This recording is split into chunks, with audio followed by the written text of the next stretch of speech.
अरे समीर वो। अरे जीत जी आप? हाँ समीर का है। वो तो ऑफिस गए। ऑफिस गया है? मगर आज तो संडे है।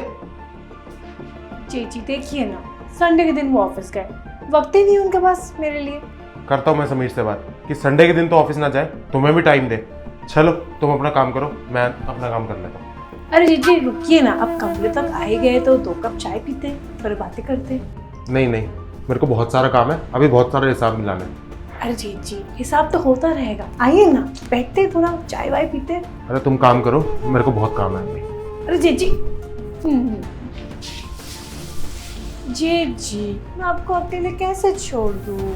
मुझे इस प्रॉपर्टी की मालकिन जो बनना है, आपको रिझाना तो बनता है। जीत जी मैं आ रही हूँ।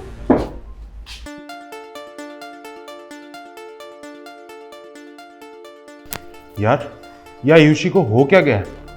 पहले तो उसने कभी मुझसे ऐसी बात नहीं करी, कभी उसने ऐसी कोई हरकत नहीं करी। हमेशा सूट में या साड़ी में ही देखा है उसे। आज ऐसी अजीबोगरीब बातें और इतने छोटे छोटे कपड़े।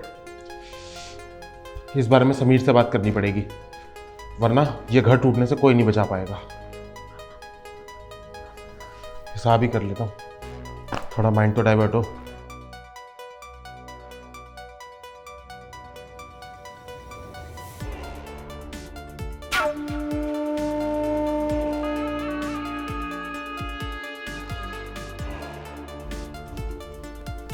जीत जी क्या कर रहे थे आप? मैं हिसाब कर रहा था घर का।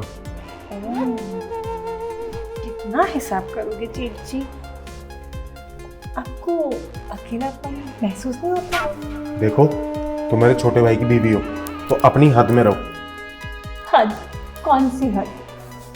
आप कैसे रह लेते हो यार इतनी हद में? तभी आ जाएगा। मैं कह रहा हूँ अपनी हदें पार मत करो, तुम्हारे लिए तकलीफ हो जाएगी। जी कितना डरते हो आप, समीर को कुछ पता नहीं चलेगा। देखो, तुम जो कर रही हो ना बिल्कुल ठीक नहीं है। और क्या हो गया आज तुम्हें? ऐसी हरकतें पहले तो कभी नहीं करी तुमने। वही ना जेठ जी, देखो मैं कितनी अकेली हूँ, तभी तो आपसे लिपटना चाहती हूँ। पीछे होकर बात करो। अरे क्या कर रही हो तुम? जेठ हूं मैं तुम्हारा, समाज क्या बोलेगा? कौन सा समाज? वो समाज जब जीजी गुजर गई और अब अकेले फील करते थे, वो समाज तो आके एक बार पूछा नहीं आपसे कि अरे आप कैसे हैं, आप अपना अकेलापन कैसे काट रहे हैं? नहीं ना? मगर नहीं, मैं तुम्हारी भाभी से बहुत प्यार करता था और करता रहूँगा। वो तो एक हादसा हुआ और वो बेचारी चल बसी, वरना उसको मुझसे कोई अलग नहीं कर सकता था। मैं अभी भी कह रहा हूँ कुछ नहीं बिगड़ा है, जैसे आई हो वैसे ही अपने कमरे में चली जाओ। देखिए जेठ जी, जीजी के गुजर जाने का दुख तो मुझे भी है, पर कब तक? आपको अकेलापन फील नहीं होता? आपको नहीं लगता कि कोई खूबसूरत लड़की आए, आपको थोड़ा प्यार करे? थोड़ा प्यार तो आप ही डिजर्व करते हो जेठ जी। ठीक है, मतलब तुम ऐसे नहीं मानोगी तो मुझे ही मानना पड़ेगा। जी देखो, कह तो तुम सही रही हो, बहुत साल हो गए है ना? कि उसको गए हुए, तो क्यों ना अगर तुम चाहो तो हम इस रिश्ते को आगे बढ़ा सकते हैं। मगर आज तक मैंने तुम्हें कभी उस नज़र से नहीं देखा जिस नज़र से तुम आज दिखाना चाहती हो। मैं चाहता हूँ कि तुम एक बार खड़ी हो जाओ और मैं तुम्हें अच्छे से देख पाऊँ, ताकि मेरे मन में जो ख्याल है वो भी तो आ सके। ठीक है जेठ जी, जैसा आप कहें।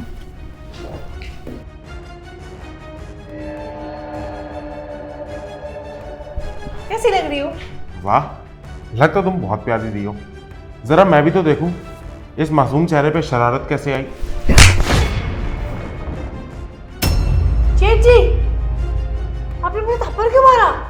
शुक्र करो अभी सिर्फ थप्पड़ मारा है, वरना जैसी हरकतें है ना तुम्हारी और तुम्हारे पति की, तुम्हें घर से बाहर निकाल देना चाहिए दोनों को। समीर! जी भैया। देख रहे हो, तुम्हारे बड़े भैया ने मुझे थप्पड़ मारा। भैया आपने मेरी वाइफ पे हाथ उठाया। शुक्र कर अभी सिर्फ हाथ उठाया, संभाल अपनी बीवी को। एक तो आपने हाथ उठाया, ऊपर से धक्का दे रहे हो। बिल्कुल, अरे तुम्हारी हरकतें ही ऐसी हैं। तुम्हें पता है जो तुम बात कर रहे थे ना, मैंने सब सुन लिया था। तुम पागल वागल हो गए हो क्या? ये क्या प्लान बना रहे हो तुम? वो तुम्हारे बड़े भैया मेरे जेठ जी है, क्या सोचेंगे मेरे बारे में वो? आरुषि देखो, मेरे प्लान में तुमको शामिल होना है। और पहली बात कि अगर भैया ने दूसरी शादी कर ली तो बंटवारा हो जाएगा यार, इसलिए मैं तुम्हें कह रहा हूँ। क्यों, तुम्हें क्या लाइफ अच्छी नहीं चाहिए? तुम्हें घूमना नहीं है, फिरना नहीं है, सब बस चीज़ें नहीं करनी चाहिए। है?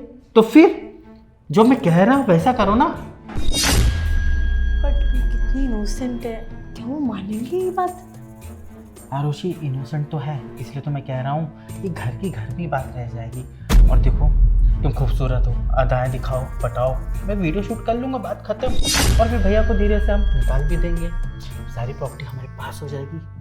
समझ रही हो? चलो ठीक है, जेजी को तो मैं संभाल लूंगी, पर समाज, वो अगर ये सब देखेंगे तो क्या सोचेंगे मेरे बारे में? वो तो थुथु करेगी। समाज, अरे ये समाज जब तक है तब तक हमारे पास पैसा है, पैसा नहीं है तो ये समाज भी नहीं है। समाज के छोड़ो, हमारे पास पैसा है तो समाज है, सब कुछ है। ठीक है, तुम सही कह रहे हो, बट जब मैं उनको रिझाऊंगी तो प्लीज़ जल्दी आना, पता चला कुछ। क्या यार, तुम भी ना, मैं रहूँगा ना, तुम ट्राई तो करो, सब करे प्लान के हिसाब से चलने दो ना। लेकिन समीर, मुझे नहीं लगता कि जेजी तेरे भी मानेंगे। वो अपनी वाइफ से कितना प्यार करते थे, वो आज तक कितना प्यार करते हैं। देखो आरुषि, भाभी को 3 साल हुए गए, भैया अकेले हैं, उन्हें भी कोई नीड है ना, उन्हें भी लगता होगा कि कोई मेरा ख्याल रखे, कोई साथ में रहे। देखो हर किसी को वो लगता है। और भैया हाँ 3 साल से भाभी को चाहते हैं, मगर उनको भी तो कोई नीड होगी, वो भी तो चाहते होंगे कुछ। समझ रही हो? इसका ही फायदा हमें उठाना है। अगर भैया ने दूसरी शादी कर ली तो सारी प्रॉपर्टी उनके नाम हो जाएगी, हमें क्या मिलेगा? हमेशा भैया के सामने हाथ फैलाने पड़ेंगे। ठीक है, तुम जो बोल रहे हो मैं वो करने के लिए तैयार हूँ, अब बट हमें बहुत सावधानी से करना पड़ेगा। हाँ ठीक है, तुम अपना काम करो, मैं अपना काम करने जाती हूँ।